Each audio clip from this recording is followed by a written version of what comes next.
Assalamualaikum warahmatullahi wabarakatuh.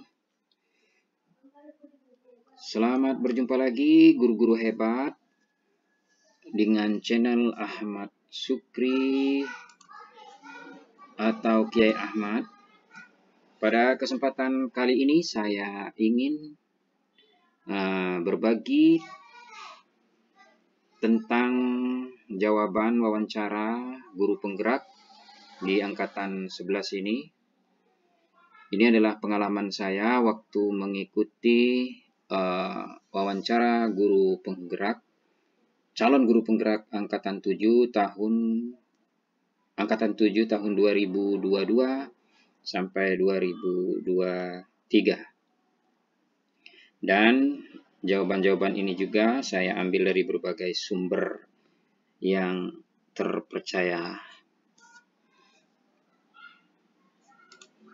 Mari kita sebelum lanjut, jangan lupa subscribe, like, komen, dan bagikan agar channel Kiai Ahmad ini dapat berkembang. Selanjutnya kita mulai saja. Ada 15 pertanyaan yang nanti akan diajukan oleh asesor. Biasanya asesor itu ada 2 orang. Yang pertama adalah yang akan menanyai kita, dan yang bergantian biasanya, yang satunya lagi akan bergantian. Bapak Ibu guru hebat yang dimanapun berada, pertama-tama yang akan ditanyakan oleh guru asesor adalah apa motivasi Anda untuk mengikuti pendidikan guru penggerak. Kemudian contoh jawabannya adalah sebagai berikut. Saya memiliki motivasi yang kuat untuk mengikuti pendidikan guru penggerak karena saya percaya bahwa sebagai seorang pendidik kita harus menjadi agen perubahan yang terus berkembang. Saya ingin terus meningkatkan kualitas pengajaran saya dengan memperoleh pengetahuan baru dan mengaplikasikannya dalam kelas. Kemudian bagi saya menjadi guru penggerak berarti menjadi inspirasi bagi siswa dan rekan kerja saya serta berkontribusi positif pada perbaikan sistem pendidikan. Nah, ini yang pertama. Kemudian yang kedua, apa pendapat Anda tentang guru penggerak? Nah, ini contoh jawabannya. Saya menganggap guru penggerak sebagai figur yang sangat penting dalam dunia pendidikan. Mereka adalah contoh nyata dari semangat belajar yang tak pernah padam dan dedikasi untuk menghasilkan perubahan positif. Guru penggerak juga memiliki kemampuan untuk beradaptasi dengan perubahan dalam pendidikan dan menerapkannya dengan efektif dalam pembelajaran mereka. Selain itu, saya percaya bahwa kemandirian adalah salah satu karakteristik kunci dari seorang guru penggerak. Mereka tidak hanya menunggu instruksi, tetapi secara proaktif mencari pelatihan dan pengetahuan baru untuk terus meningkatkan kualitas pengajaran mereka. Hal ini menginspirasi saya untuk terus berusaha menjadi guru yang mandiri dan berkomitmen terhadap pengembangan diri saya. Kemudian pertanyaan yang ketiga, apa yang mendorong Anda sehingga ikut serta dalam program guru penggerak? Nih contoh jawabannya. Saya merasa terdorong untuk mengikuti program guru penggerak karena saya memiliki tekad kuat untuk terus berkembang. Seiring dengan perkembangan zaman dan teknologi, saya ingin menjadi guru yang tidak hanya mengikuti tren pendidikan, tetapi juga menjadi pelopor perubahan dalam dunia pendidikan. Dengan demikian, saya dapat terlibat aktif dalam berkolaborasi dengan rekan-rekan guru, membantu generasi muda meraih kesuksesan melalui program Merdeka Belajar. Kemudian ini ada lagi pertanyaan yang keempat, apa saja tugas Anda saat ini di sekolah? Nah, ini sebagai contohnya adalah sebagai berikut.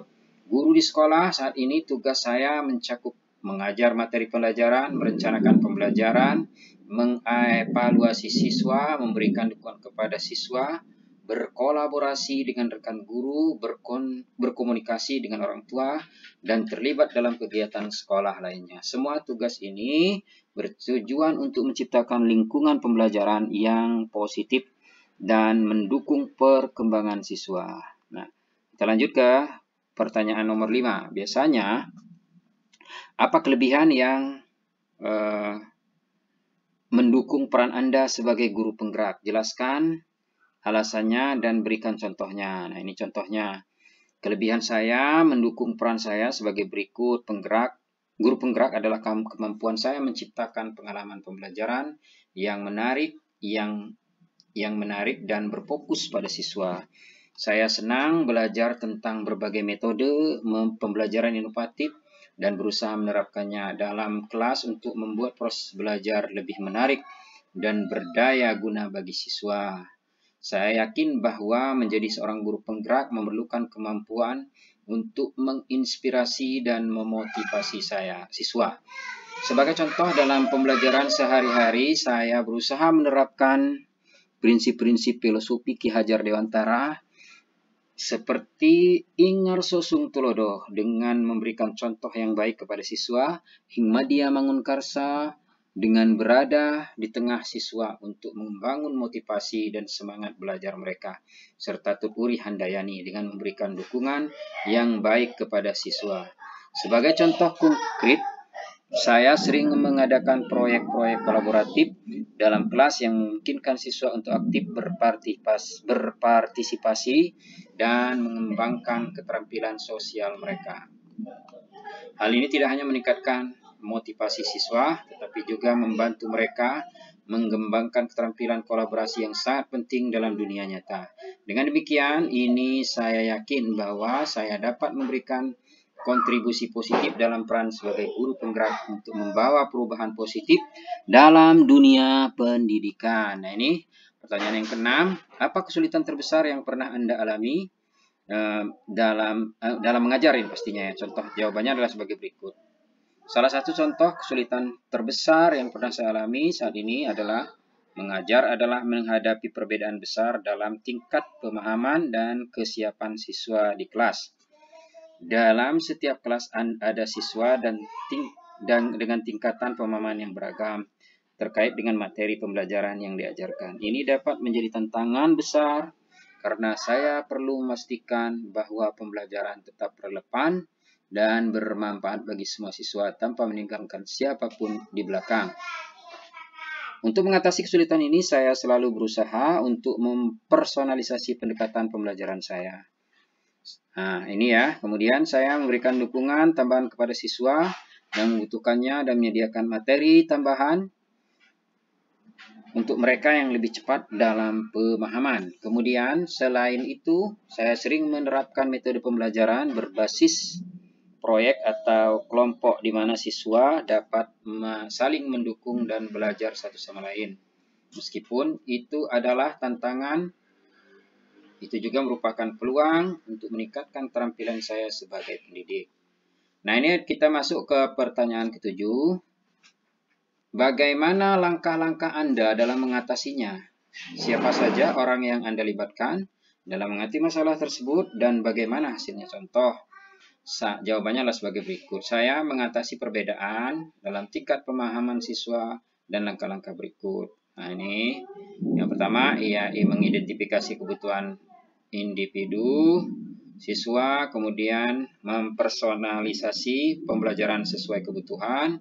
Kemudian 3, berkolaborasi dengan rekan guru dan melibatkan orang tua, memanfaatkan teknologi. Nah, hasilnya siswa yang memerlukan dukungan tambahan meningkatkan dalam pemahaman siswa yang lebih mahir tetap terlibat dan menciptakan lingkungan inklusif di kelas. Nah, ini kita masuk ke pertanyaan ke-8.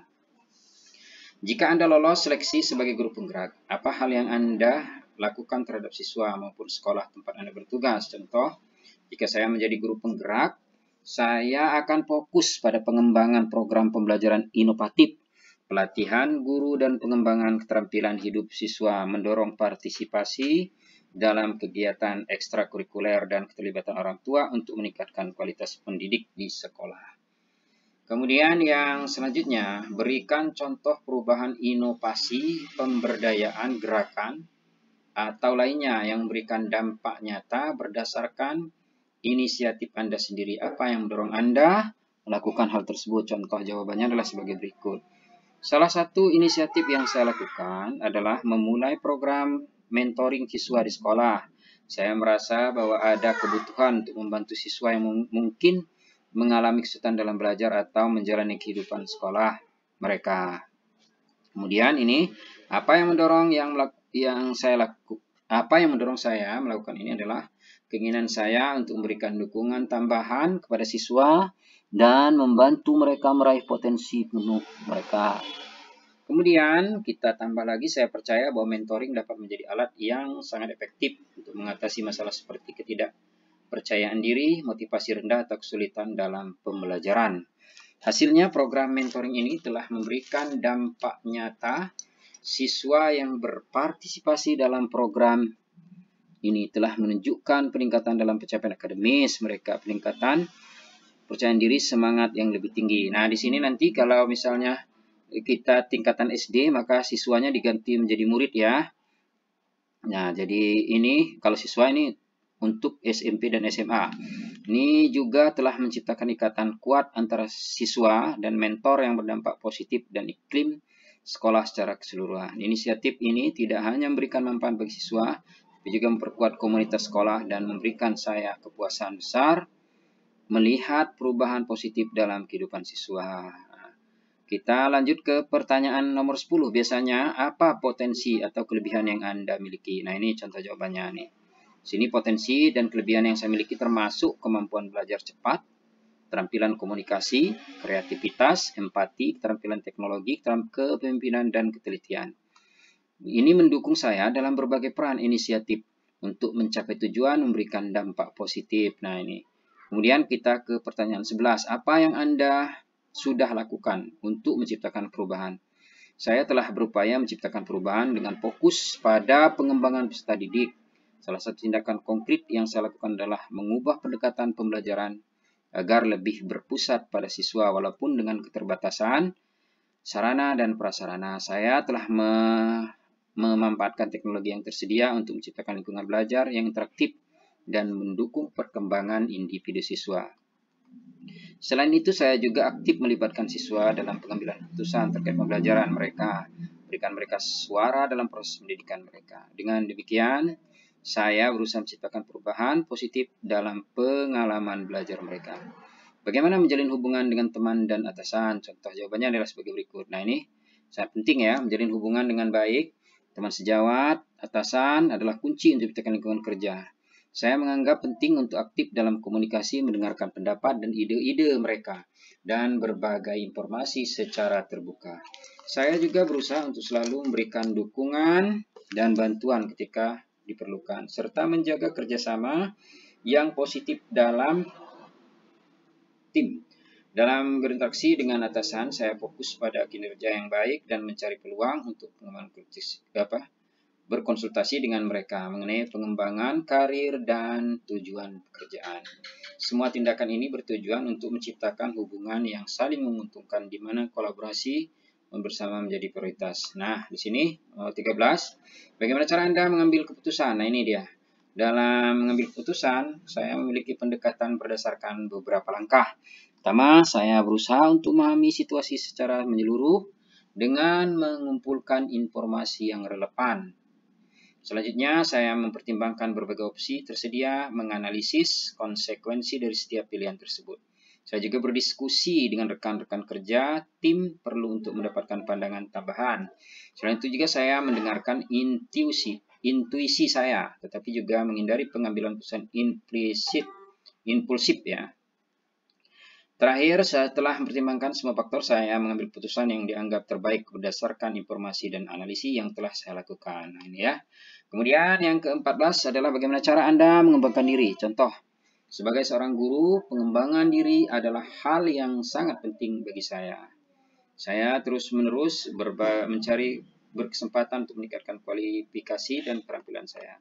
Ini termasuk mengikuti pelatihan workshop terkait pendidikan, terbaru metode pengajaran dan teknologi pendidikan. Saya juga aktif membaca literatur terkini dalam bidang pendidikan dan mengikuti perkembangan terbaru dalam kurikulum sekolah. Selain itu, saya memanfaatkan umpan balik dari rekan guru dan evaluasi diri, terus melakukan perbaikan dan pengajaran saya. Selain aspek akademis, saya juga mencari inspirasi dari pengalaman siswa, mengembangkan keterampilan, empati, serta kemampuan komunikasi lebih baik. Semua upaya ini bertujuan untuk menjadi guru yang lebih efektif, berdaya guna, dan mendukung perkembangan siswa mencapai tujuan pendidikannya. 15. Apakah Anda pernah mencari pengetahuan secara mandiri? Tentu saja. Sebagai seorang guru, pencarian pengetahuan secara mandiri adalah satu keharusan. Saya meyakini bahwa pendidikan tidak berakhir ketika kita selesai dengan pendidikan formal. Oleh karena itu, saya secara rutin mencari pengetahuan secara mandiri. Saya membaca buku artikel, jurnal terbaru tentang pendidikan, menghadiri seminar, webinar, pelatihan, serta bergabung dalam komunitas pendidik yang memungkinkan saya untuk berbagi pengalaman, belajar dari rekan-rekan sejawat. Selain itu, saya selalu mencari informasi dan inovasi terkini di dunia teknologi pendidikan untuk memperkaya metode pengajaran saya. Pencarian pengetahuan mandiri ini tidak hanya meningkatkan kualitas pengajaran saya, tetapi juga membantu saya untuk terus beradaptasi dengan perkembangan dunia pendidikan yang harus berubah. Nah, demikian rekan-rekan, Bapak Ibu guru hebat, kira-kira atau soal yang akan ditanyakan oleh asesor pada waktu kita mengikuti seleksi wawancara. Nah, jadi wawancara ini biasanya berlangsung 60 menit ya, atau 1 jam ya, kalau tidak salah ya. Nanti bisa menjadi referensi video saya ini, dan dapat membantu Bapak Ibu sekalian yang saya bangga-banggakan dan rekan-rekan guru se-Nusantara. Demikian yang dapat saya sampaikan. Wabillahi taufiq wal hidayah. Wassalamualaikum warahmatullahi wabarakatuh.